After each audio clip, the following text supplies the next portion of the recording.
Howdy, David Duford here. Thanks for watching. In today's video, I'm going to teach you how to better prepare yourself to leverage the coronavirus crisis to sell more insurance, and in a broader approach, how to develop urgency to connect with what really happens in life with the reason why you should buy insurance. So as I will preface here real quickly, I understand I'm not trying to teach you agents, to push and utilize tragedies and problems in society and in order to push your own agenda, okay? So what I'm going to teach today, you have to understand we're walking this tightrope between matching what the client needs and relating it to things in life that are factual, that are happening, to develop the opportunity to mutually benefit for both of us. That I sell them a policy, I make a commission, but in return, they take a policy out and they receive the benefits of peace of mind and protection. So what's the secret to doing that without sounding like a jerk off? Well, you've got to, on one hand, help the prospect picture that, the hearse is backed up against the front porch. In other words, you have to be raw in a sense with what life really entails when it comes to the mortality that we're all here for, and the temporary nature of life and the timing in which we go. We have no account for when it's actually going to happen. But we also can't be so externally pressuring, because the outcome of that sometimes are lapsed policies, not taken deals, chargebacks, and people buying policies they should never have bought. So how do you go in the between? How do you actually accomplish what you're doing here? So like, for example, with the coronavirus issue that we're going through right now, again, it's March 16th, 2020. This has been kind of what I've been hearing from agents as far as how they address this. You need to reference what's going on in life and what has gone on in their client's life in order to encourage and build urgency to buy.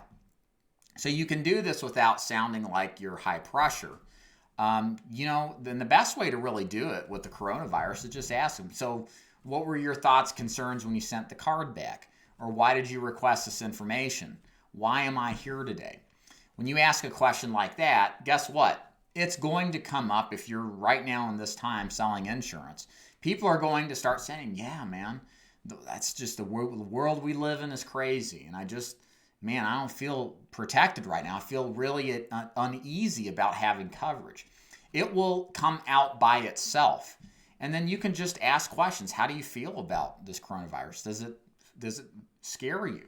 Is this something you're concerned about? Do you see why it's important to protect against this?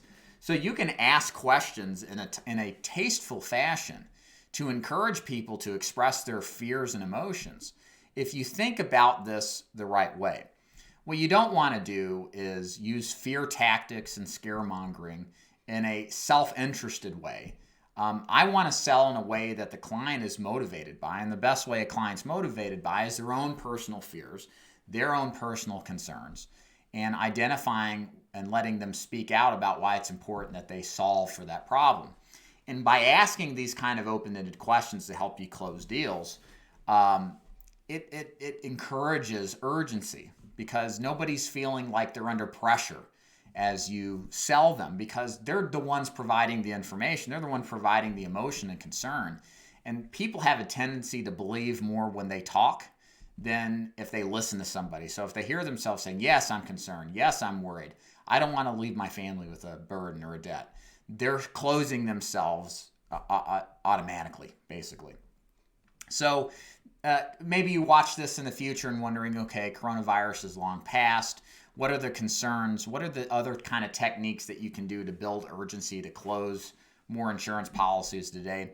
So first of all, I'm going to give you just a quick rundown, I think, of the top 3 ways that I include in my insurance sales prospecting or sales techniques in order to close more business. So the first thing is simplifying the complex, okay? So you don't want to get too granular and too detailed with your clients on exactly what your policy does. That doesn't mean you don't want to inform and tell them of what the benefits are. It's just that you want to hone in on what really matters. Ideally, what you want to do is a series of fact-finding and open-ended pre-qualifying to figure out what actually motivates the client, why they want a policy, what they want it to do for them, what really matters to them. And then base your presentation, what you simplify on, based on what their concerns were. So for example, when we're selling something like final expense, I take time to explain the difference between term life, guaranteed issue, and my plan, whole life final expense. And just looking at term insurance, I simplify how term insurance works by simply saying term terminates. Are you planning on dying before or after 80? I don't know, David, when I'm going to die. Well, neither do I. So why get a plan that's not going to be there when you need it? Those are simple ways to explain a policy without the need for lingo or using confusing language a client may not appear to understand because they're just not insurance professionals. Term terminates. Oh, well, wait a minute. Why would I want a plan that terminates? So you see how simple it is to understand that. So you want to think about what you're selling and how to explain it in simple yet easy to understand descriptions that don't get bogged down into too much minutia and details. So that's number one, to build urgency. When people can wrap their heads around and understand what it is and how it works and why it's important to them, they're more likely to buy. Second of all, again, I did this on a training the other day.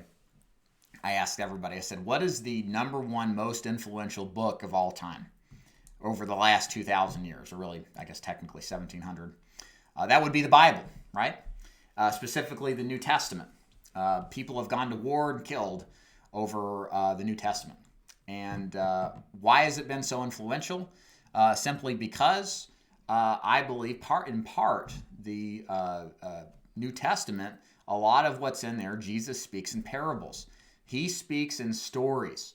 So when he explains biblical concepts, he not only just says this is the way it is, but he explains in action in a way to better illuminate the thought behind the concept. And for a lot of people, they better understand when they compare it or have an analogy of something towards something else. So take it to the insurance world. When you're selling insurance, how can you implement the same concept? Well, first of all, I would recommend keeping a list of stories mentally in your head whenever you explain some kind of concept. Anytime that you tell a story, people see themselves in the story, they feel their emotions, and they go through, in a similar sense, kind of what they're going through. So the impact you can have on somebody by telling a story is much greater than simply just reading the fine print on a deal or looking at a brochure. If you can relate real life circumstances to a prospect based off of real people and real things happening, it's powerful. You'll get people really thinking emotionally about this and realizing, yeah, I don't want that for my family. We got to do something. And then last but not least, the best way to close is to open. In other words, the best technique to close more deals, as I referenced earlier, is to ask good, open-ended questions. What I don't want you guys doing is thinking that closing insurance sales is about being high pressure on the back end, taking no's 5 times on average before you get this yes on the 6th one. It's exhausting, it's tiring, and the problem in our business of insurance, especially on a fixed income product like Final Expense, is you experience more lapses. Mrs. Jones takes the policy just to get rid of you, kind of sort of is convinced, but wakes up the next morning, realizes she just gets 1 check a month and decides, well, I just can't afford this. Nobody is the wiser. We all suffer because of that. So the better strategy is to build urgency and desire by asking really good open-ended questions. A couple of examples. My favorite one is, what were your thoughts and concerns as to why you sent this card or requested the information? Then just shut up and listen. Another one, a good one to ask is, what do you want your life insurance to do for you, your new policy to do for you? Why are you now requesting this information? What's happened in your life that you feel like you might need another policy? That's another good question. Those really do a great job of just figuring out what is making the client tick. That's the important thing. Why are they motivated to do what they're doing? Instead of just assuming, let them tell you how to sell them. That's kind of how I relate these open-ended questions, is open-ended questions tell you what matters to the client at that particular time and gives you the ammo to close the sale. So if I open up a sales call and I ask them, so what were your thoughts, concerns about sending this card back? And they're like, it's crazy out there. They got this coronavirus. Everybody's getting sick. I don't have any insurance. I've been thinking about this a long time. It's really important for me. They're already closed. And then you can now have that permission to use that material because they've expressed to you that that is something important to them. Like, yeah, a lot of people are sending these cards back because they're in the same boat as you. They're worried about coronavirus. They don't want to die because of something that's out of their control, and they love their family. And they've decided, a lot of people, that it's time to act now. That's not going to seem high pressure because the client's going to be saying, yeah, that's me. So that's how you do a tasteful way to leverage things that happen in life when it comes to insurance, to sell more policies. Don't do the over-the-top scare tactics or fear-mongering. It just pisses people off. It doesn't work very well in keeping business on the books. There is a better way. There's a softer way and a better, more effective way, and that's through the techniques that I've described. So if you've got some questions about how to build urgency, how to close, what's your experience been so far with dealing with coronavirus, running on these appointments, feel free to comment below. I'm curious to hear what you have to say.